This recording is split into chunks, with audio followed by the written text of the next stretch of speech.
चंद्रशेखर गुरुमा जीनाचे स्वप्न द्रष्टा जेत रक्षित गुरुजी स्नेहથી સિંચન કરતા વિકટ તેજ સદાય ગુણોની હાર માળા એવી મારી તમારી તપોવન પાઠશાળા શાસ્ત્ર સ્વાધ્યાય નિષ્ઠિ જ્ઞાન ના જ્ઞાનવાળા એવી મારી તમારી તપોવન પાઠશાળા.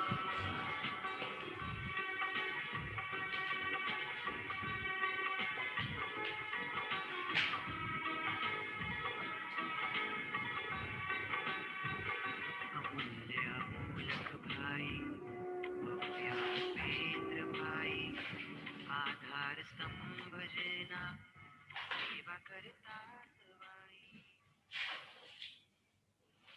નમો નમો પ્રણામ. સાતમા છો તરીકે પ્રણામ ગુરુજી. સાતમા ગુરુજી. દેવ પ્રણામ ગુરુજી. નમો અયંતાનમ નમો સિદ્ધાનમ નમો આર્યાનમ નમો વજ્જાયાનમ નમો લોહે સબ્બ સાહૂનમ યેસો પંચન મુક્કારો સબ્બાવપણાસનો મંગલાનંચ સર્વેસિમ પડમમ હવૈ મંગલમ. પરમ પૂજ્યપાદ દેવેન્દ્ર સરસ્વતી મહારાજા દ્વારા વિરચિત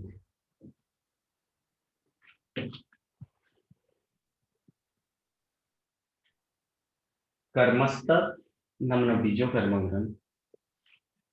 અને આ બીજો કર્મગ્રંથ બીજા કર્મગ્રંથમાં ગુણસ્થાનક પ્રમાણે બંધસ્થાનક જોવાના છીએ.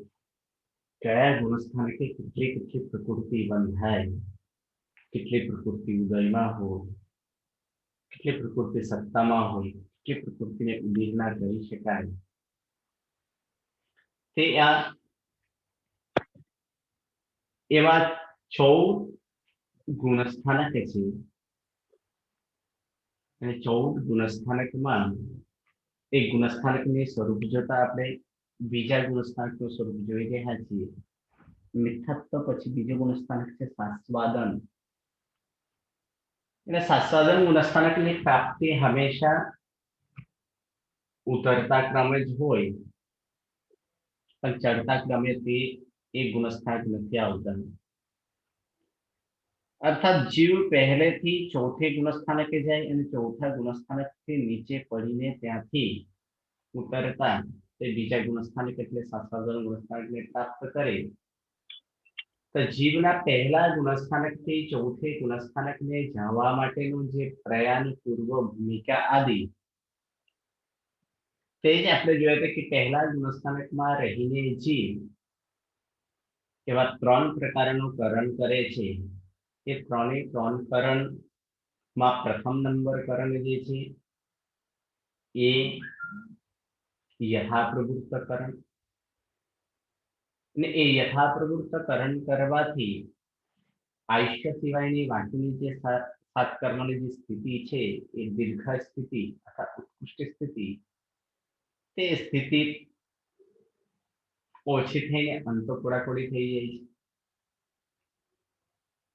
એ યથાપ્રવૃત્ત કરણનો એક મુખ્ય કાર્ય તરીકે છે. પછી અપૂર્વ કરણ, જે અપૂર્વ કરણની અંદર અપૂર્વ એવા અધ્યવસાયના કારણે જે પૂર્વે નહીં આવેલા એવા ખૂબ વીર્યોલ્લાસ આદિ અધ્યવસાયના કારણે સર્વપ્રથમ જે ગ્રંથિ છે એ ગ્રંથિનો ભેદ કરે છે. અર્થાત ગ્રંથિ ભેદ એના મુખ્ય કાર્ય છે. અને એ જ ગ્રંથિ ભેદ કર્યા પછી જીવ બીજા એવા એની સાથે સાથે પણ એવા 4 કાર્યો કરે છે. એ 4 કાર્યોની અંદર સ્થિતિઘાત, રસઘાત,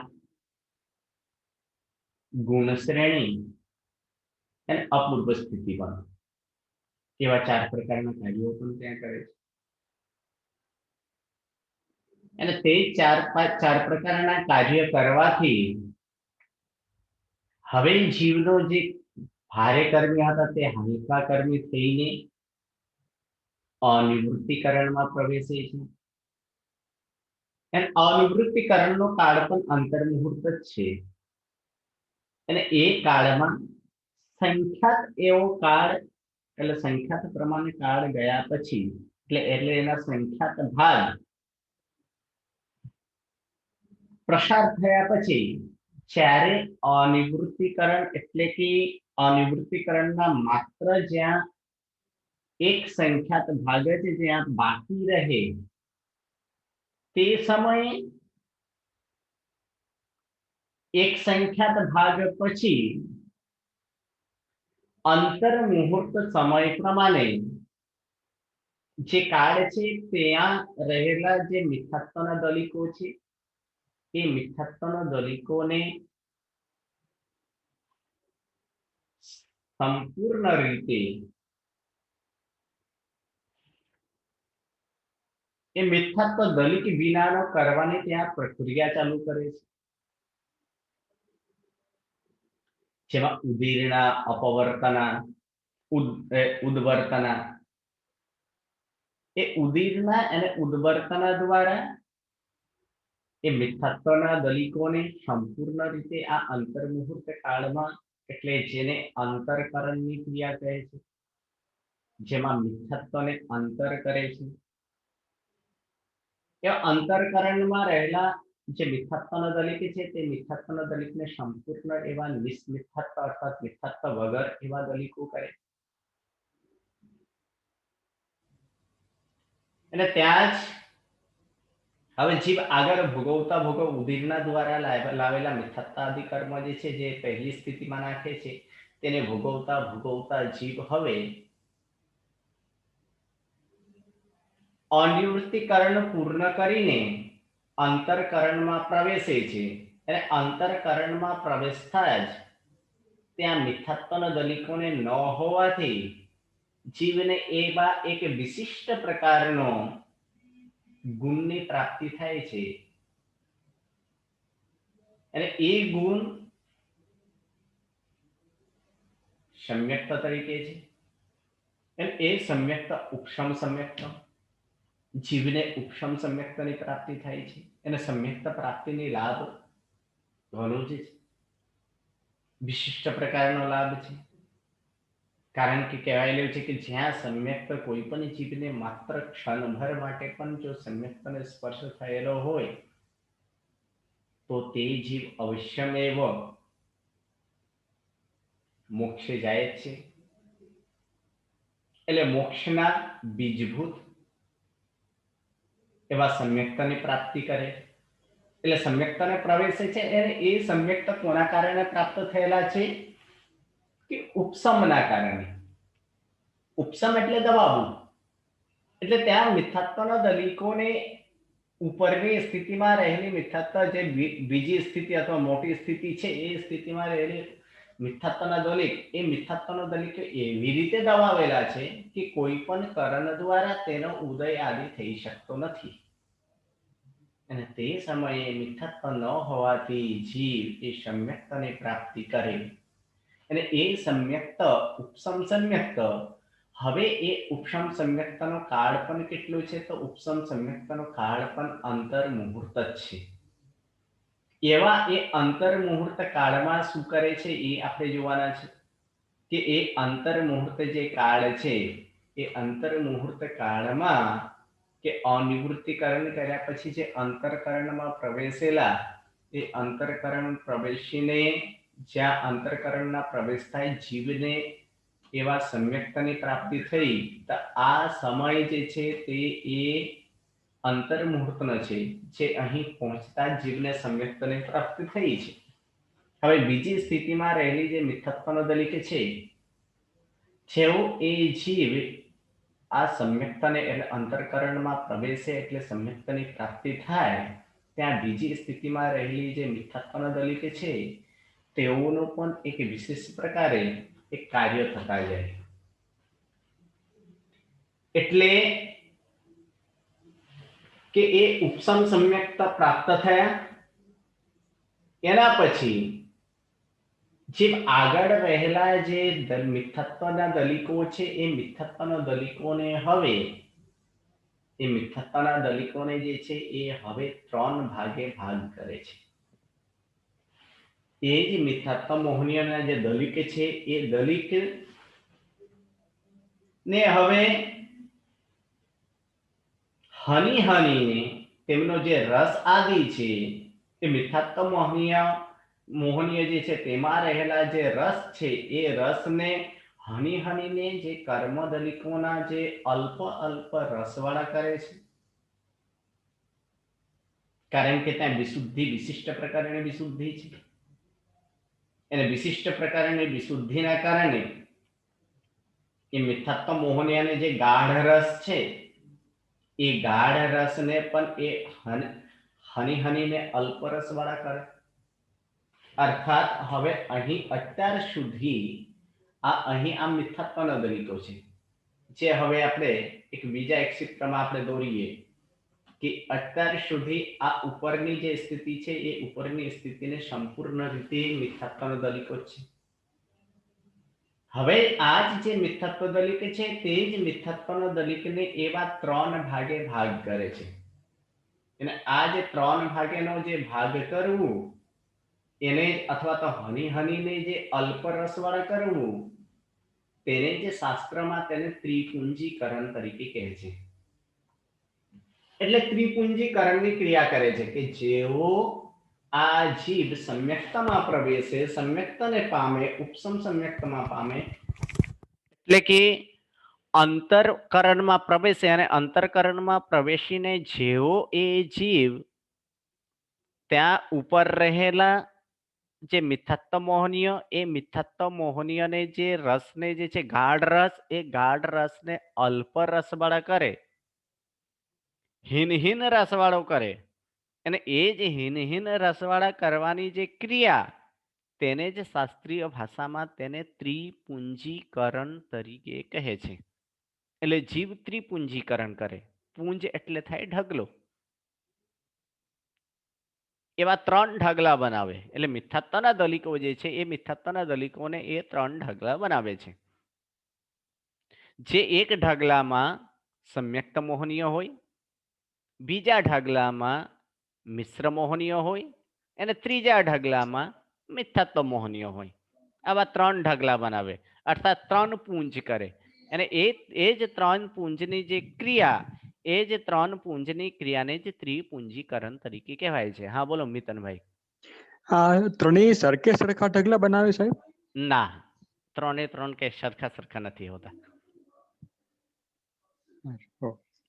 હવે આ જે મિથ્યાત્વ મોહનીયની જે દલિક છે એ મિથ્યાત્વ મોહનીયના દલિક, કારણ કે બંધમાં શું છે મિથ્યાત્વ સ્વરૂપે જ બાંધાય છે. સમ્યક્ત સ્વરૂપે ક્યારેય બાંધાય નથી બાંધાતું. પછી મિશ્ર તરીકે નથી બાંધાતું તો બાંધાય છે તો મિથ્યાત્વ દલિક. હવે એ મિથ્યાત્વના દલિકોને જ એવા તે સમયે એના એ જે પુંજ છે એ 3 પુંજ એટલે 3 વિભાગે વિભાજિત કરે. કોના જેમ આ 3 વિભાગ જ કેમ થાય તો એના માટે કહે છે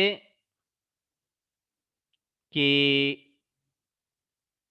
પહેલાના અત્યારે પર કદાચ ગામડામાં હશે, ડાંગરને એટલે ડાંગરથી ચોખા બનાવવા માટેની પ્રવૃત્તિ અથવા તો એનો જે પ્રયોગ શું કરાવતો હતો? ડાંગરને ચોખામાં ફેરવવું હોય તો શું કરાય? અત્યારે તો ઘંટી આવી ગયો છે એટલે ઘંટીની અંદર નાખી દો એટલે એ થઈ જાય છે.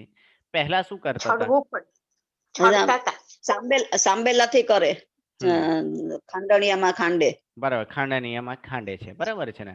તો એ જ પ્રમાણે અહીં પણ એ ખાંડણિયાની અંદર ખાંડવામાં આવે. કોને? તો આ મિથ્યાત્વના દલિકોને. એ મિથ્યાત્વ મોહનીયને દલિકોને મિથ્યાત્વ મોહનીયના દલિક એટલે માની લો તે ડાંગર સ્વરૂપે છે. હવે જ્યારે એ ખાંડવામાં આવે તો પહેલાના જમાનામાં અથવા તો અત્યારે પણ ગામડામાં હશે તો તે આ પ્રમાણે કદાચ એ હશે કે એક જે છે અહીં ચલો આ જગ્યાએ એક દોરું છું કે એક જે છે ને એક સૌપ્રથમ આવું એક લાંબુ એક લાકડું હોય, એના સામે આ સ્થાને એના એક સ્ટેન્ડ સ્વરૂપે પણ હોય,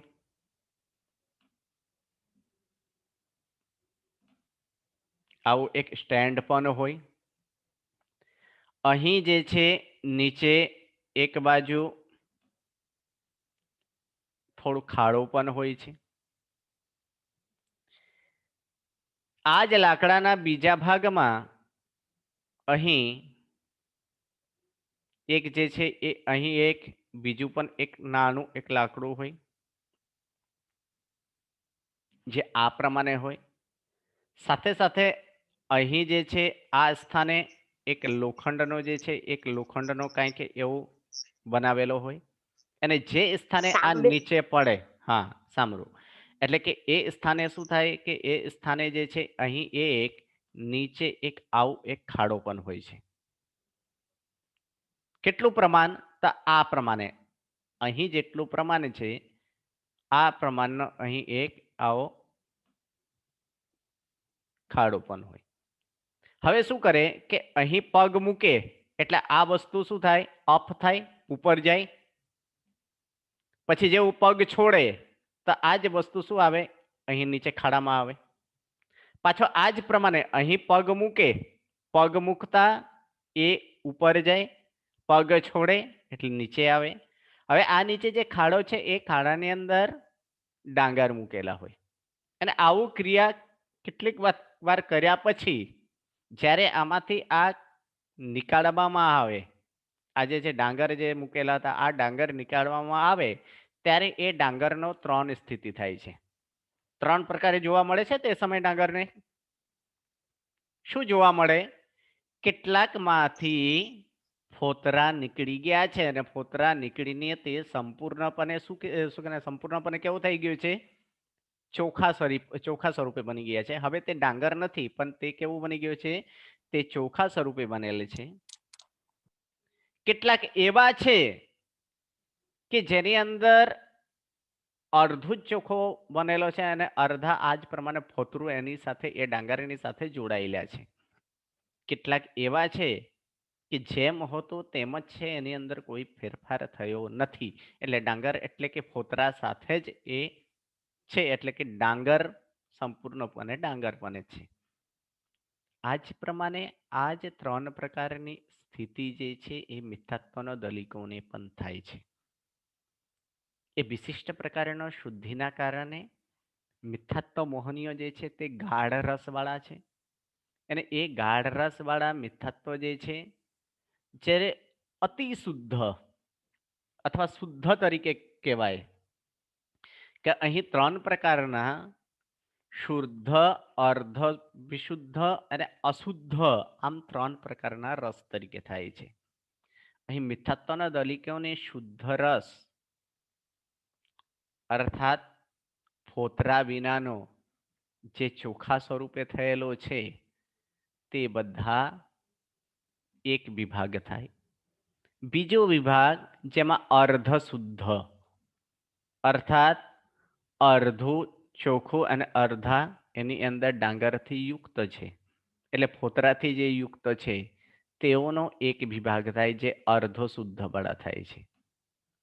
અને ત્રીજું જે છે જે જેમ હતો તે જ પ્રમાણે છે, જે ડાંગર સ્વરૂપે હતો એ જે ડાંગર સ્વરૂપે જે થાય, આમ 3 પ્રકારની એની શુદ્ધિ થાય. એટલે જે શુદ્ધ તરીકે છે તેઓનો રસ મંદ રસ વાળો થઈ ગયો છે. તેઓનો રસ કેવો થયો છે કે તેઓનો રસ જે છે તેઓનો રસ મંદ તરીકે છે. એ મંદ રસ થઈ ગયો છે.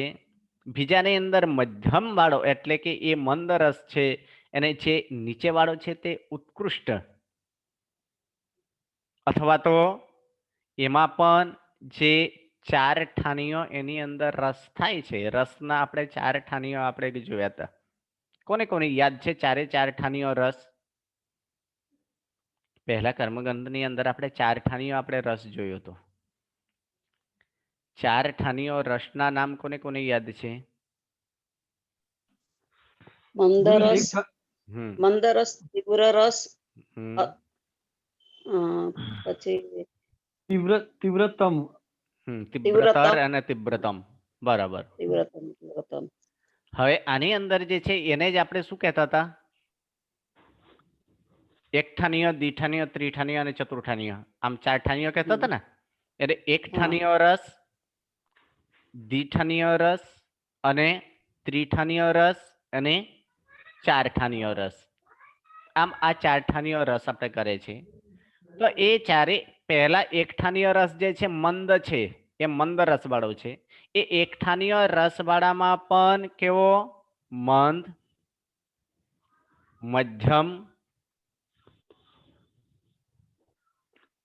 અને ઉત્કૃષ્ટ.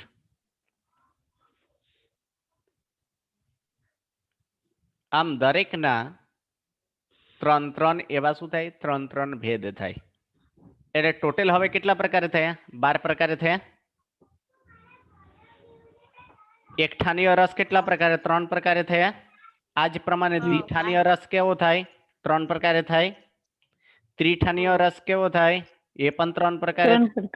અને ચાર ઠાનીય રસ છે એ પણ કેટલા પ્રકારે થાય? 3 પ્રકારે થાય. એટલે મંદ, મધ્યમ અને ઉત્કૃષ્ટ. એટલે મંદમાં પણ મંદ, મધ્યમ અને ઉત્કૃષ્ટ આ પ્રમાણે દરેકના જે છે એ દરેકના એવા 3 ભેદ થયા. હવે એક ઠાનીય રસ સંપૂર્ણ અને દ્વિઠાનીયની અંદર મંદ રસ સુધી આવો રસ વાળો જે છે તે કેવો છે? તે સમ્યક્ત મોહનીય. ફરી એકવાર, એક ઠાનીય રસ સંપૂર્ણ અને દ્વિઠાનીયમાં ક્યાં સુધી? તો મંદ દ્વિઠાનીય. એટલે મંદ દ્વિઠાનીય તેઓનો જે એક વિભાગ, એ વિભાગની અંદર એમાં શું આવે? તો આની અંદર લખીએ છીએ ફરી એકવાર. ચલો કે આ ઉપરના હટાવી દઈએ.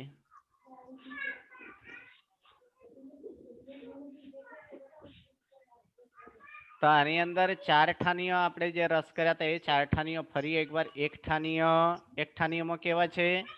મંદ, મધ્યમ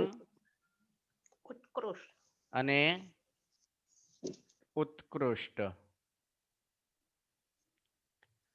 આ મંદ, મધ્યમ, ઉત્કૃષ્ટ આ એક ઠાનીયોના જેમ થાય એ જ પ્રમાણે તે કયા? દ્વિઠાનીયોનો પણ થાય છે.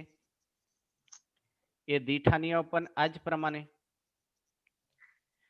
ત્રિઠાનીય જે છે એ ત્રિઠાનીયનો પણ આ જ પ્રમાણે. અને ચાર ઠાનીય જે છે એ ચાર ઠાનીયનો પણ, ચતુર્ઠાનીય છે એનો પણ આ જ પ્રમાણે છે. એટલે હવે જે એક ઠાનીય રસ સંપૂર્ણ સમ્યક્ત મોહનીયમાં શું આવે? તો એક ઠાનીય રસ સંપૂર્ણ અને મંદ દ્વિઠાનીય રસ. મંદ દ્વિઠાનીય રસ તે બધા શેમાં આવે છે?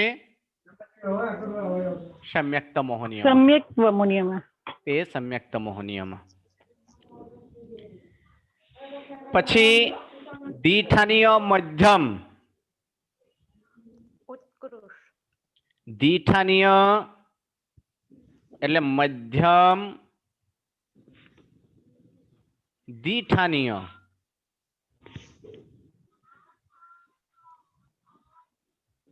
તે બધા શેમાં આવે? મિશ્ર મોહનીય. મિશ્ર મોહનીય. અને ઉત્કૃષ્ટ,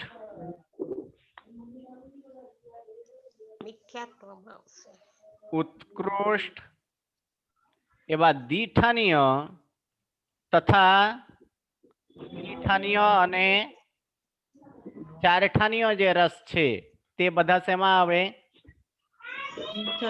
મિથ્યાત્વ મોહનીય.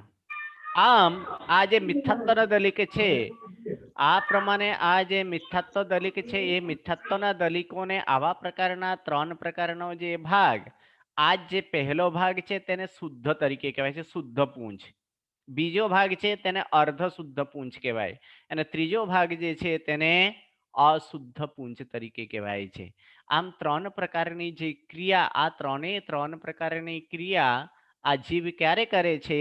તો આ 3 પ્રકારની ક્રિયા જીવ જ્યારે એ સમ્યક્તને પામે છે તો ત્યાં રહેલા જે સ્થિતિ છે, જે મિથ્યાત્વના દલિક છે, એવા મિથ્યાત્વના દલિકોને એવા 3 ભાગેનો ભાગ કરવું, તેને જ એ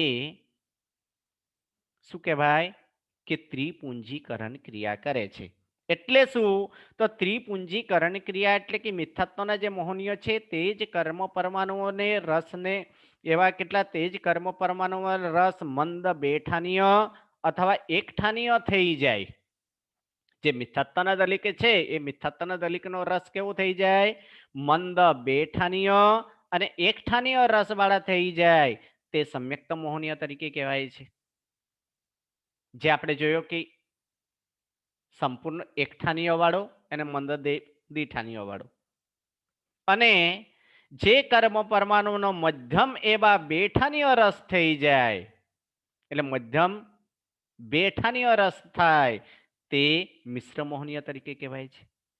અને હજુ પણ જે કર્મ પરમાણુમાં તીવ્ર અથવા ઉત્કૃષ્ટની જગ્યાએ આપણે તીવ્ર પણ લઈ શકીએ, મંદ, મધ્યમ અને તીવ્ર, એ જ જગ્યાએ કે એવા તીવ્ર કહો અથવા ઉત્કૃષ્ટ એવા દ્વિઠાનીય, ત્રિઠાનીય અને ચારઠાનીય રસમાં વર્તે છે, તે બધા જ એ મિથ્યાત્વ મોહનીય તરીકે કહેવાય છે. આમ સમ્યક્તના પ્રથમ સમયથી જ એ ઉપરના બીજી સ્થિતિમાં, એટલે જે મોટી સ્થિતિમાં રહેલી જે મિથ્યાત્વના દલિક છે, એ મિથ્યાત્વના દલિકોનો આવા પ્રકારના ત્રિપુંજીકરણ ચાલુ થાય છે. એટલે કે એ હવે મિથ્યાત્વના દલિક જે છે એ મિથ્યાત્વના દલિક પણ મિશ્ર મોહનીય અને સમ્યક્ત મોહનીયમાં પણ કેટલો પ્રમાણે?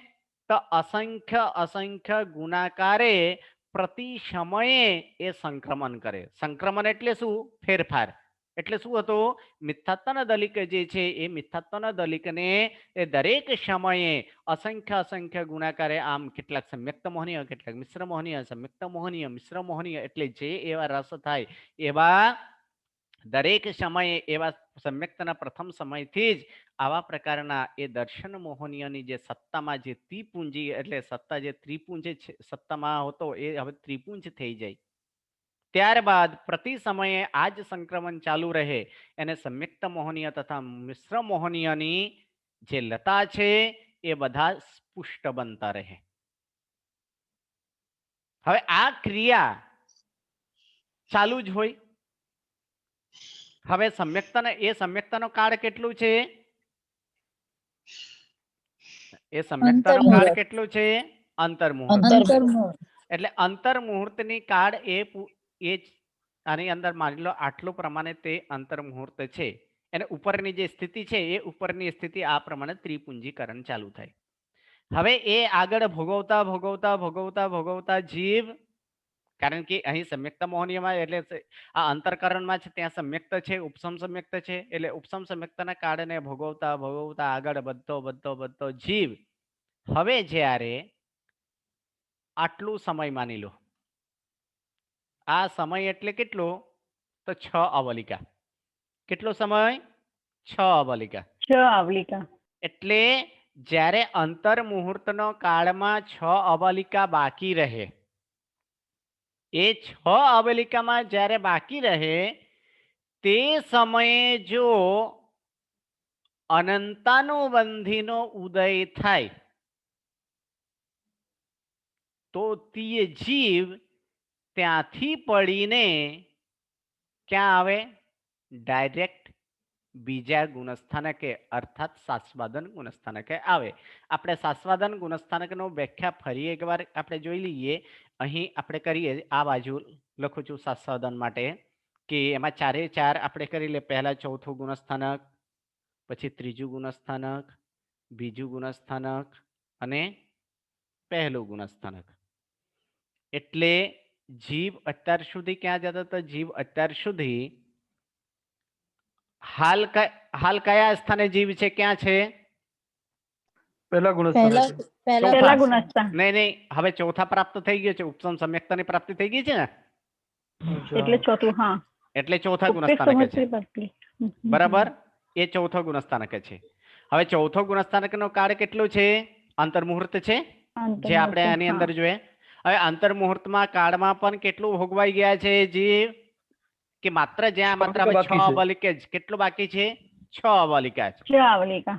જો આ 6 અવલિકા બાકી છે, એ 6 અવલિકા વચ્ચે જો અહીં આ 6 અવલિકાની વચ્ચે જો અનંતાનુબંધીનો ઉદય થાય, અનંતાનુબંધી એક એવા પ્રકારનો છે જે હંમેશા મિથ્યાત્વની સાથે જ હોય છે, અને આ દલિક આ જે છે એ હવે આ અંતરકરણમાં કોને આપણે ખાલી કર્યા હતા?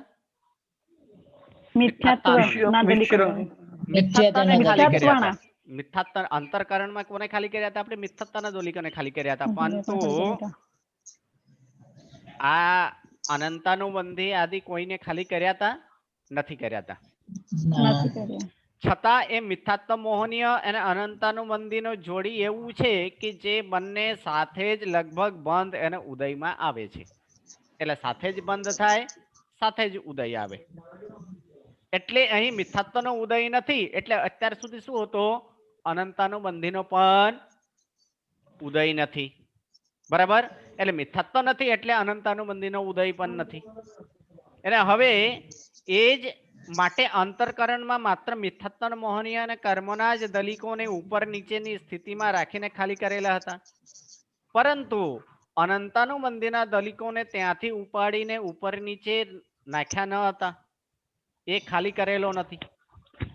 છતાં મિથ્યાત્વ મોહનીયનો ઉદય અટકી જવાથી તેનો સાથીદાર એવા અનંતાનુબંધીનો ઉદય પણ એ ક્ષયોપશમ ભાવને પામે છે, જેથી આત્મા એવા નિર્મળ શુદ્ધ સમ્યકતા પ્રાપ્ત કરી શકે. પરંતુ જેનો માઇક હોય પ્લીઝ મ્યુટ કરી દેજો. પરંતુ કોઈ જીવને અંતરકરણ પૂર્ણ થવા આવે તો અંતરકરણનો કાળ કેટલો હતો? જેટલું સમ્યકતાનો અત્યારે કાળ છે, કેટલું કાળ? અંતર્મુહૂર્ત જ હતો. બરાબર, તો જ્યારે હવે કે કોઈ જીવને એવા છે અંતરકરણ પૂર્ણ થવા આવે ત્યારે અંતિમ એક સમયથી માંડીને 6 અબલિકાના કાળમાં, એટલે વધારે હવે 6 અબલિકા, ઓછામાં ઓછા કેટલું?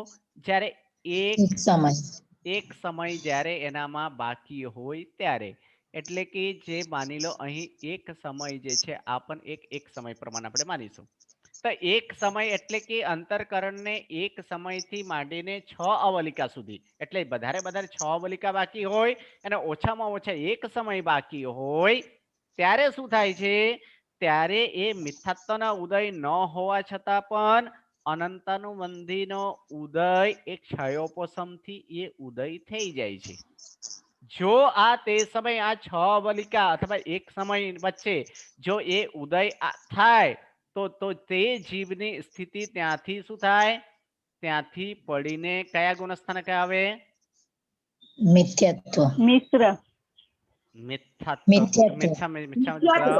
સાસ્વાદન ગુણસ્થાનક. કારણ કે આપણે સાસ્વાદન નો વ્યાખ્યા શું કર્યા હતા પહેલા જ? કે સમ્યક્તને એટલે સમ્યક્તમાં અનંતાનુબંધીનો ઉદય થવું તે જ સાસ્વાદન આપણે કીધા હતા.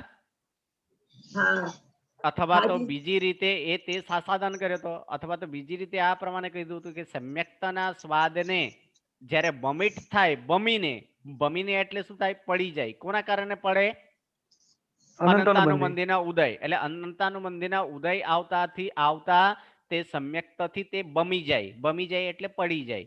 એને પડી ગયા પછી કાંઈક એવો જેમ ઓડકાર આવવાથી એ ઉલટી થયા પછી પણ કે જે પહેલા ખાધેલું એવું ખીર, તો ખીરનો કાંઈક એવો સ્વાદ આવે, તો એ કાંઈક એવો સામાન્ય એવો સ્વાદ, સમ્યક્તાનો સામાન્ય સ્વાદ મળે, માટે તે ગુણસ્થાનકનું નામ શું આપ્યું હતું? સાસ્વાદન ગુણસ્થાનક હતો. એ જ પ્રમાણે હવે સમ્યક્ત આ ચોથા ગુણસ્થાનક એટલે શું છે? સમ્યક્ત છે. એ સમ્યક્તામાં હવે અનંતાનુબંધી આવે એટલે શું થાય? જીવનો સમ્યક્ત જતું રહે એટલે સમ્યક્તાને શું થાય? સમ્યક્તથી પતિત થાય. એટલે કે એ જો અનંતાનો એ સમ્યક્ત કાળમાં જો અનંતાનુબંધીનો ઉદય આવે તો પડીને એ જીવ ક્યાં જાય? ડાયરેક્ટ બીજે ગુણસ્થાનકે.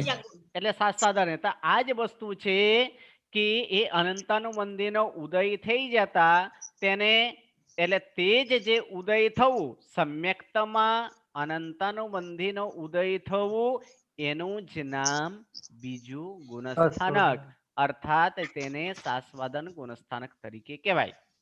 કારણ કે મિથ્યાત્વનો ઉદય ન હોવાથી એ આટલા સમયમાં મિથ્યાત્વ છે નથી. એટલે મિથ્યાત્વનો ઉદય નથી માટે તે પહેલા ગુણસ્થાનકે જતા નથી એટલે કે મિથ્યાત્વ ગુણસ્થાનક નથી. અને ત્યાં સમ્યક્ત પણ નથી. સમ્યક્ત છે કારણ કે સમ્યક્તનો પણ એ બમી ગયો છે એટલે એ મિથ્યાત્વનો ઉદય ન હોવાથી પહેલું ગુણસ્થાનક ન કહેવાય. એને અનંતાનુબંધીને કસાઈ ઉદય હોવાથી તે સમ્યક્તનો ગુણને તે રોકે છે એટલે કે સમ્યક્ત ગુણસ્થ એટલે સમ્યક્ત ગુણ ત્યાં ટકે નહીં. તેથી તે ચોથા ગુણસ્થાનકથી પડતા અને પહેલા પહોંચતા એટલે પહેલા ગુણસ્થાનક પહોંચતા પહેલા જે અનંતાનુબંધીનો જે ઉદય થવાથી એ સમ્યક્તાના મલિન એવા એટલે કે આસ્વાદ વાળું આ જે બીજું ગુણસ્થાનક આ જીવને બીજું ગુણસ્થાનક એટલે એ કયું ગુણસ્થાનક? સાસ્વાદન ગુણસ્થાનક. એટલે સાસ્વાદન ગુણસ્થાનક નો કાળ કેટલું છે? વધારે કેટલું નહીં? 6 અવલિકા કાળ છે. વધારે કેટલું? 6 અવલિકા. અને ઓછામાં ઓછા તો ઓછામાં ઓછા એક સમય. અંતર મુહૂર્ત. હા, અંતર મુહૂર્ત કેવી રીતે થાય? એક સમય. એક સમય. અને વધારે 6 અવલિકા. કારણ કે ઉદય ક્યારે આવે છે અનંતાનુબંધીનો? કે વધારે જ્યારે 6 અવલિકા જ હવે અંતર મુહૂર્તમાં 6 અવલિકા જ્યારે બાકી રહે તો તે જ સમય ઉદય આવે. અને સમ્યક્તમાં એ સમ્યક્તાના સમયમાં 6 અવલિકા ઉદય હોય એટલે વધારે એ 6 અવલિકા સુધી ટકી શકે. પછી શું થાય? એ 6 અવલિકા પછી અથવા તો એક સમય પછી તે જીવ નિયમમાં પાછા ક્યાં જાય? એટલે બીજા ગુણસ્થાનકથી તે પડીને નિયમમાં તે પહેલા ગુણસ્થાનકે જાય છે. એટલે જ એનો કાળ વધારે બીજા ગુણસ્થાનકનો કાળ કેટલું છે? 6 જ અવલિકા છે. અને વધારે 6 અવલિકા અને ઓછામાં ઓછા એક સમય સુધી. આ છે બીજું ગુણસ્થાનક જેને સાસ્વાદન ગુણસ્થાનક તરીકે કહેવાય. એટલે સાસ્વાદન ગુણસ્થાનક એટલે શું? તો મિથ્યાત્વ એટલે સમ્યક્ત ગુણસ્થાન એટલે સમ્યક્તમાં અનંતાનુબંધીનો ઉદય થવું અને તે સમયે જે ગુણસ્થાનક આવે તે ગુણસ્થાનકનું સાસ્વાદન ગુણસ્થાનક તરીકે કહેવાય છે. હા બોલો મેઘલબેન. ગુરુજી પ્રણામ. ગુરુજી તો પછી પહેલા ગુણસ્થાનક પર કેટલો સમય હોય? પહેલો ગુણસ્થાનકનો સમય અલગ બતાવ્યા હતા. 3 ની અપેક્ષા અલગ હતો. જે અભવ્ય જીવ અને જાતિ ભવ્ય હોય તે અનાદિ અનંત છે એ આપણે વાત કરી હતી ને? હા ગુરુજી યાદ આવી ગયું. સોરી. ઓકે હાજી. હાજી ડિમ્પલબેન. ગુરુજી આમ એક સમય બાકી રહે ત્યાં સુધી આપણે સાસ્વાદન ગુણ સ્થાનક રહીએ પછી પાછું તીન પુંજીકરણ કરે જી પાછો એની અંદર આ સમ્યક્તમાં જ્યાં સુધી એ રહે છે એટલે અંતર મુહૂર્ત સુધી એ ત્રિપુંજીકરણ એનો ક્રિયા ચાલુ જ હોય. એટલે એક સમય બાકી ત્યાં સુધી સાસ્વાદન ગુણ સ્થાનક અનંત નો ઉદય હોય પછી એક સમય પછી તો પાછો એ તીન પુંજીકરણ કરશે જી પાછો. હજી સુધી આ સમયે જે છે ને આ સમયે સંપૂર્ણ સમ્યક્ત વાળા પણ નથી અને સંપૂર્ણ મિથ્યાત્વ વાળા પણ નથી એવું છે ને? કારણ કે આજે 6 સમય જે છે આજે 6 અવલિકાનો જે કાળ છે એ 6 અવલિકાનો કાળ કેવો છે કે જ્યાં અનંતાનુબંધી છે અને અનંતાનુબંધી તે સમ્યક્તાને રોકે છે પરંતુ સમ્યક્તાના જે અંતરકરણ જે છે ને એ અંતરકરણના કાળમાં એ તે સંપૂર્ણ કરે છે. તો અંતરકરણનો કાળ કેટલો હતો? અંતર્મુહૂર્ત હતું ને? હા, તે સમયે એનો જે છે એનો રસ અશુભ અધ્યવસાયના કારણે કદાચ એ સમ્યક્ત મોહનીય તરફ ન જાય પરંતુ તે મિશ્ર મોહનીય અને મિથ્યાત્વ